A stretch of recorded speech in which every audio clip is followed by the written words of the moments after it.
Alors, cette nouvelle lune, le lion, c'est du 22 juillet au 22 août, elle provoque la fête, la vie affective, la vitalité et la créativité. Voilà. Alors, je pense que ouais, c'est la fête en été, on est en plein dedans. Alors, le lion, c'est le signe du rayonnement, du cœur et de la souveraineté. Son élément, évidemment, c'est le feu, donc la vitalité, la passion, créativité et action.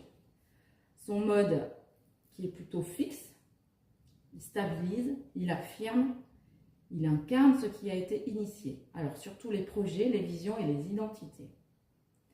La planète maîtresse, c'est le soleil. Donc, il symbolise le moi profond, la conscience, la lumière intérieure, la volonté d'être vu et reconnu. D'où les vidéos. Les grandes qualités du lion. Alors, le lion, il est charismatique, chaleureux et solaire. Il est doté d'un grand cœur, généreux et loyal. Il est créatif, inspirant et passionné. Il est courageux, déterminé. Il prend sa place naturellement. Il est protecteur avec les siens, évidemment, souvent leader par nature. Il aime mettre de la beauté. Bah tiens, crée de la beauté. Il aime la noblesse et la grandeur dans ce qu'il fait.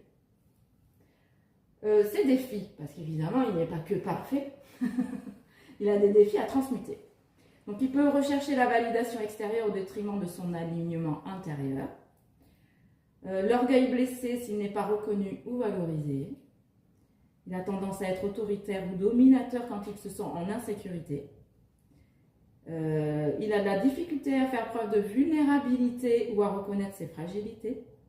Il a besoin d'apprendre que briller ne signifie pas écraser, mais inspirer. Voilà, donc cette nouvelle lune, elle nous dit « Tu n'as pas été créé pour rester en coulisses.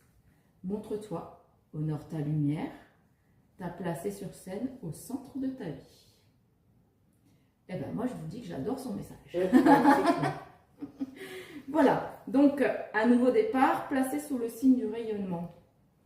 La nouvelle lune du 24 juillet marque une période clé de transformation intérieure et d'affirmation personnelle.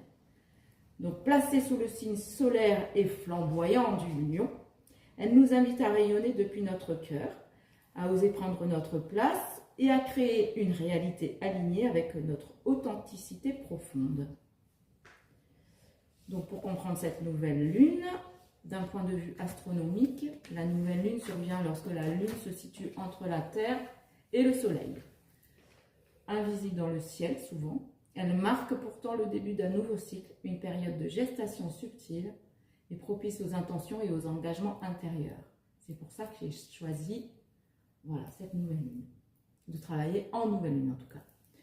Nouvelle lune en Lion, c'est aussi oser, rayonner, créer et inspirer. Cette lunaison active une énergie de feu, vibrante et déterminée. Elle nous pousse à exprimer notre unicité avec fierté, créer avec joie, passion et intuition, et reprendre confiance en nos dons, en notre voix, en notre vision. C'est une porte ouverte vers le leadership du cœur, l'envie de partager nos talents, d'être visible sans masque et de retrouver notre souveraineté intérieure. En somme, oser être soi est un acte créatif et courageux. Cette nouvelle lune soutient ce choix avec force. Voilà. Alors, ces aspects astrologiques, donc c'est ce qui fait que cette année, en 2025, elle est plus particulière, que provoque la fête, la vie affective, la vitalité et la créativité. Donc, les soutiens. Elle est trigone à Saturne et Neptune en bélier. Donc ça nous parle de persévérance, d'inspiration, de vision ancrée dans la réalité. Et elle est en sextile à Uranus en Gémeaux. Idée neuve, audace mentale, innovation créative. Voilà. Donc ensemble, ces aspects favorisent des projets lucides, concrets, inspirés. C'est le moment d'oser initier quelque chose de grand avec foi et ingéniosité. Donc ces défis, parce qu'évidemment il y a des défis, sinon c'est pas rigolo. Opposition à Pluton en Verseau. Alors attention aux tensions justement entre liberté collective et pouvoir personnel. Et Mercure rétrogradé en Lion, plus Vénus en carré à Mars et au nœud sud en Vierge. Alors, ça crée des risques de malentendus, de conflits d'ego, de critiques blessantes. Voilà. Donc, ces aspects peuvent se manifester sous forme de retard, de rivalité ou de confrontation extérieure. Donc, son message, c'est rester centré, aligné, souveraine, même face à l'adversité. Voilà. Et perso, je vous raconte quand même mon petit bordel moi, de la semaine dernière. J'ai de nouveau été piratée. Voilà. Et donc cette fois, avec accès à mes photos perso. Et je vous l'annonce, hein, même si ça me gêne pas et ça me fait rire. Je change de sexualité. Je n'aime plus les hommes, mais je vais vers les femmes depuis que je travaille avec les femmes. Voilà. Donc... Vous voyez, c'est vraiment, mais en plein dedans, quoi. La rivalité, la jalousie, les choses comme ça. Il y a des gens qui... Voilà, ça se manifeste. Mais bon, qu'est-ce que j'ai fait? Alors, le soir, ça m'a foutu les boules quand même de voir mes photos perso, voilà. Et puis finalement, le lendemain, j'ai dit, écoute, c'est pas grave, je t'envoie plein d'amour. Parce que tu es tellement jaloux. Parce que certainement, c'est un monsieur. Peut-être que j'ai mal conduit. Voilà, donc ça peut prendre vraiment toute forme. Hein. Et ce qui est rigolo, c'est que voilà, ça sonne à la porte. Et toi, t'en es où? Comment tu vis ça? Voilà. Côté cœur, cette lunaison embrase le cœur, mais ne le ménage pas. Donc le besoin d'être aimé pour ce que l'on est vraiment s'intensifie. Les relations superficielles deviennent insupportables. Et les célibataires peuvent vivre des rencontres puissantes mais déstabilisantes. L'amour est appelé à devenir authentique, vibrant et entier, même si cela demande de tomber le masque et de se montrer vulnérable. Voilà, alors des petits conseils pour vivre pleinement cette nouvelle lune. Notez vos talents naturels. Donc c'est vraiment prendre sa plume et puis tracer sur une feuille avec des flèches vers des façons de les partager concrètement. Qu'est-ce que vous pouvez faire avec vos talents naturels? Voilà. Ça peut profiter au collectif. Ensuite, célébrez votre lumière. Allumez une bougie dorée, regardez-vous dans un miroir et nommez à voix haute 3 qualités que vous honorez chez vous. Ça, c'est moins facile. Voilà. Répondez aux critiques avec hauteur. Inspirez, visualisez une flamme dorée en vous et agissez avec calme et dignité. Commencez chaque journée en héros. Posture droite, dans notre souveraineté. Sourire, visualisation. Vous êtes le personnage principal de votre vie. Vous pouvez aussi créer une playlist puissante. Écoutez-la quand vous doutez, vous avez besoin d'énergie solaire. Moi, je saute partout des fois. Offrez un compliment sincère par jour. Le lion aime voir les autres briller aussi. Donc, générez du rayonnement mutuel. C'est bon. Voilà, n'oubliez pas qu'on peut faire aussi le chèque d'abondance en nouvelle lune. On a 3 jours avant, 3 jours après. Voilà. Est-ce que vous voulez que je vous parle par rapport à votre signe? On commence Sagittaire. Une nouvelle association peut être le vecteur d'une réussite financière ou professionnelle. Le souci, c'est que d'autres en prennent ombrage. Donc, soyez diplomate. Les petites vierges. Allez, on y va? Oui, okay. la team vierge. La team vierge. Vous avez plein d'envies et de projets, mais les finances ne sont pas suffisantes. Dessinez de nouveaux plans d'attaque et avancez étape par étape. C'était ça. Ça, on parlait tout à l'heure. Tout pareil. C'est fou ça? Non mais c'est génial, moi je kiffe. Pourquoi tu dis que l'avais tout ouvert? Écoute, c'est comme ça, hein, voilà. Hein. Mais c'est pas grave, t'inquiète pas, c'est comme ça, au moins c'est vivant. Voilà, on n'est pas dans un truc froid. Donc, août. Qu'est-ce que c'est que le mois d'août? Août nous parle de force, de rayonnement et de créativité.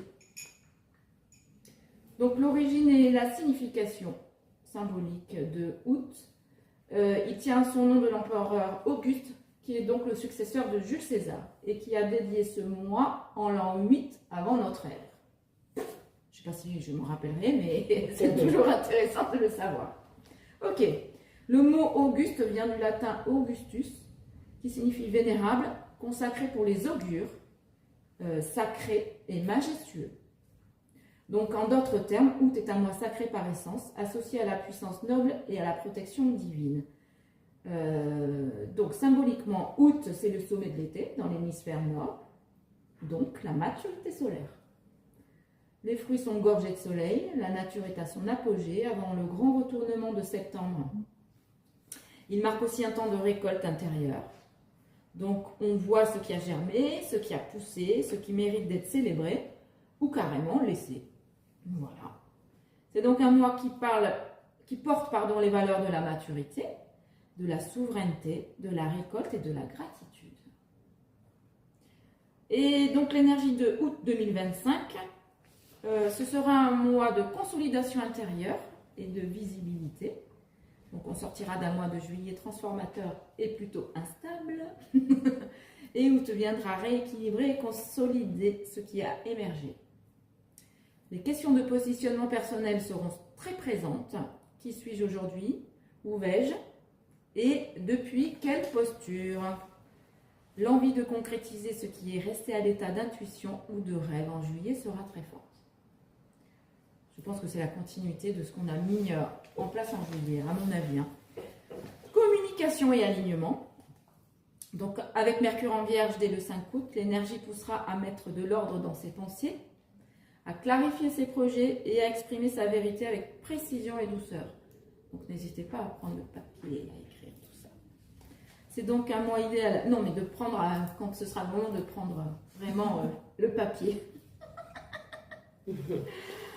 Voilà, c'est donc un mois idéal pour structurer un projet spirituel ou professionnel, de revoir ses routines sacrées et de préparer la rentrée, évidemment, en posant les bonnes bases.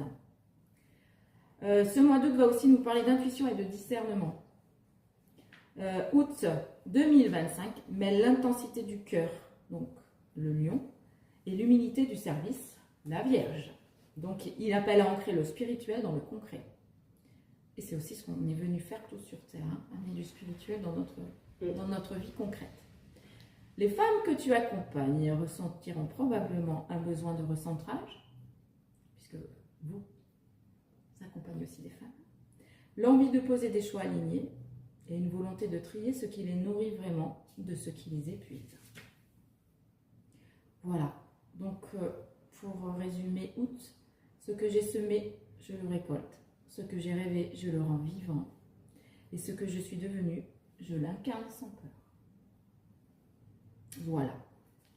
Je ne sais pas comment vous vivez ça, mais moi je trouve ça très beau. C'est chouette, hein?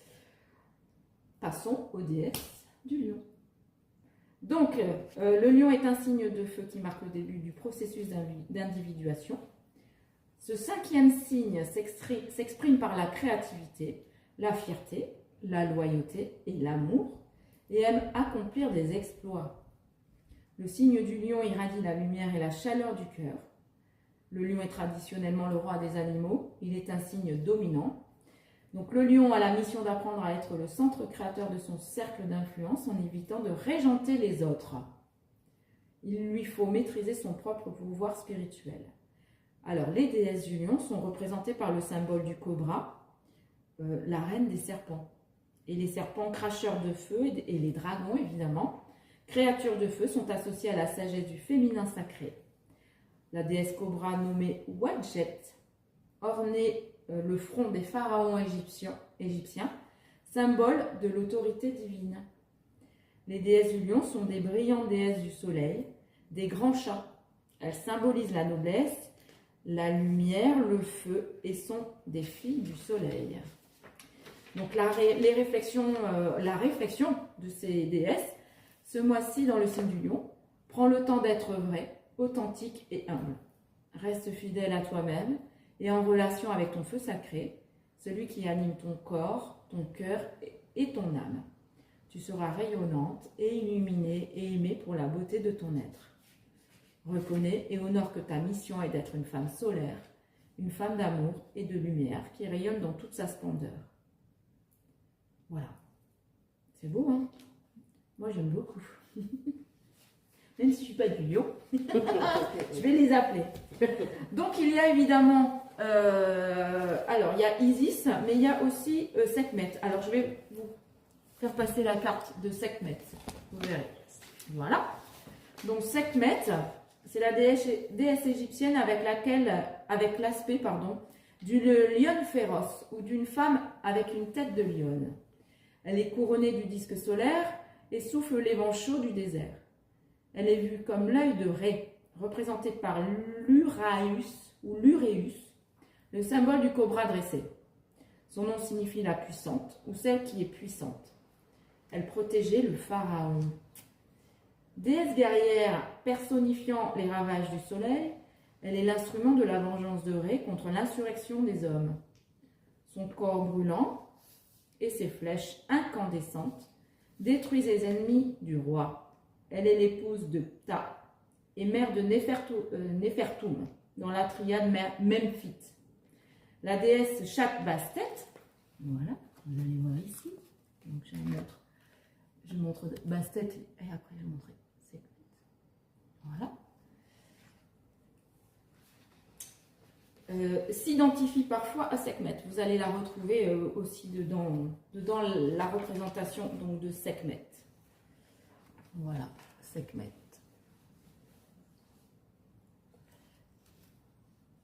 Donc les prêtres de Sekhmet étaient reconnus comme spécialistes de la médecine vétérinaire. Experte en magie et en sorcellerie, elle usait de son pouvoir à des fins de guérison. Donc la réflexion de Sekhmet. Je dirige consciemment l'énergie du feu purificateur. Et du coup, vous pouvez invoquer la déesse Sekhmet pour assumer votre puissance dans les rituels de guérison, pour donner de la force en fait. Laissez naître en vous ce grand pouvoir divin féminin de guérir par le feu. Hein, on peut appeler l'esprit du feu et du coup associer Sekhmet à cet esprit de guérison. Voilà, je vais vous parler quand même aussi de Isis, puisque c'est quand même une déesse qui nous accompagne régulièrement. Voilà, c'est là, Isis.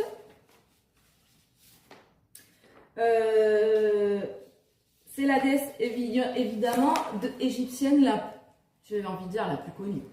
Quand on parle de Isis, voilà, on est tout de suite en Égypte. C'est une déesse de la fertilité, de la naissance et de la renaissance, de la guérison. Son nom ancien est Osette, signifiant siège, trône, et son symbole, c'est le hiéroglyphe. On l'appelait celle aux 10 000 noms, évidemment, puisqu'elle est de la lignée d'Horus et qu'elle est apparentée à la mer. Du coup, elle s'appelle aussi Mère des dieux, la grande magicienne, l'artisane du lever du soleil, Dame des cieux, Reine du sud, Dame du vent du nord, Reine de la magie, et bien d'autres. Donc elle avait pour symbole l'étoile Sirius, qui est donc aussi notre soleil. La réapparition de Sirius, qui se lève avant le soleil au solstice d'été, a annoncé la crue annuelle du Nil. Magicienne, elle a réanimé son mari Osiris et conçu leur fils divin Horus. Toutes les femmes portent Isis dans leur cœur. Et c'est pour ça que ça me tenait à cœur de vous en parler, parce que c'est important. Voilà, sachez que vous êtes toujours accompagnés d'Isis. Il n'y a pas besoin d'être une prêtresse. Voilà. Et nous sommes toutes des filles d'Isis. Sa réflexion, je suis tout ce qui a été, tout ce qui est et tout ce qui sera. Nul mortel n'a encore soulevé mon voile. Et on peut l'invoquer, donc cette grande déesse Isis, pour retrouver les dimensions sacrées de notre féminité. Donc la femme guérisseuse, la femme magicienne, la femme sage, la femme prêtresse, la femme initiatrice. Voilà, toutes les femmes qui sont en nous. Voilà. Alors après, je pourrais vous parler, si vous voulez, de la femme d'aujourd'hui. La déesse d'aujourd'hui, celle du 21 juillet. Ça vous parle? Vous dit? Donc c'est une déesse grecque, elle s'appelle Iliti. Cette déesse grecque de la Crète qui est la sage-femme divine. Les femmes en couche l'invoquent pour délivrer l'enfant de l'utérus. On la représente comme une jeune déesse au flambeau car elle fait passer les bébés de l'obscurité à la lumière. trop beau, j'adore. Iliti est né dans une grotte. C'est pourquoi en Crète, on lui attribue les grottes. Oui, grotte et crête, ça finit en Grète. Alors, on lui attribue les grottes sacrées, symbole de l'utérus. Donc, elle est la fille de Zeus et de Héra. Je ne sais pas combien ils en ont, Marie-Laure. Elle est souvent représentée en tant que sage-femme. On la retrouve à la naissance d'Athéna et aux noces de Thétis et de Pélée. Donc, sa réflexion. Je respire à travers les douleurs du labeur qui accompagnent mes efforts créatifs. C'est beau, hein? Donc, on peut l'invoquer évidemment lors des naissances et des accouchements. Et on peut la laisser naître en soi, ce pouvoir divin, féminin, de donner la vie. Voilà. Voilà, mesdames. Donc, si vous voulez, on va passer au petit rituel. Je n'oublie pas cette fois non plus. Voilà. Alors, devant vous, je vous ai mis une petite bougie. Voilà, une bougie chauffe-plat, ça suffit. Je vais vous inviter à les allumer. En disant, aujourd'hui, je choisis la lumière de ma vie.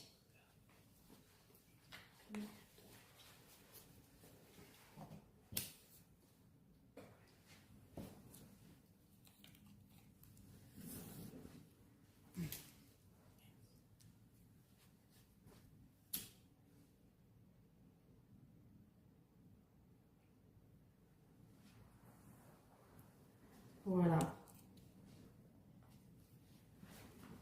Et maintenant, je vais vous inviter à, justement, vous choisissez pourquoi. Donc, à écrire, ou même vous pouvez nous dire à l'oral, mais voilà, vous choisissez pourquoi et qu'est-ce que vous avez envie de créer, juste pour le plaisir de créer.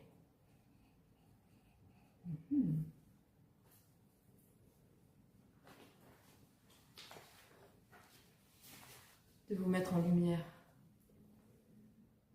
Qu'est-ce que vous pourrez créer juste pour le plaisir de créer, qui vous mettra en lumière, mais pas forcément. C'est juste pour créer, pour vous faire plaisir, vous faire briller à vous.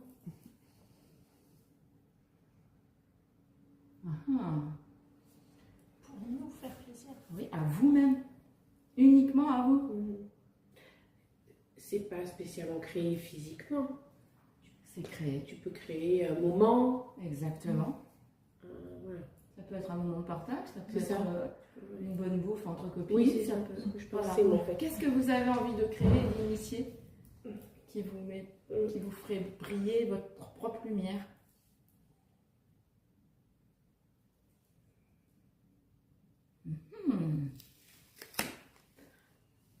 C'est pas simple, visiblement. Je vais allumer ma petite bougie à moi aussi.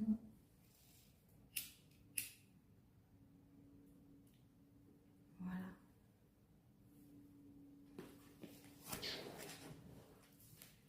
Vous séchez? Non, Faut l'écrire, faut faire. Vous pouvez vous l'écrire tranquillement, ou si vous voulez après qu'on en parle. Voilà.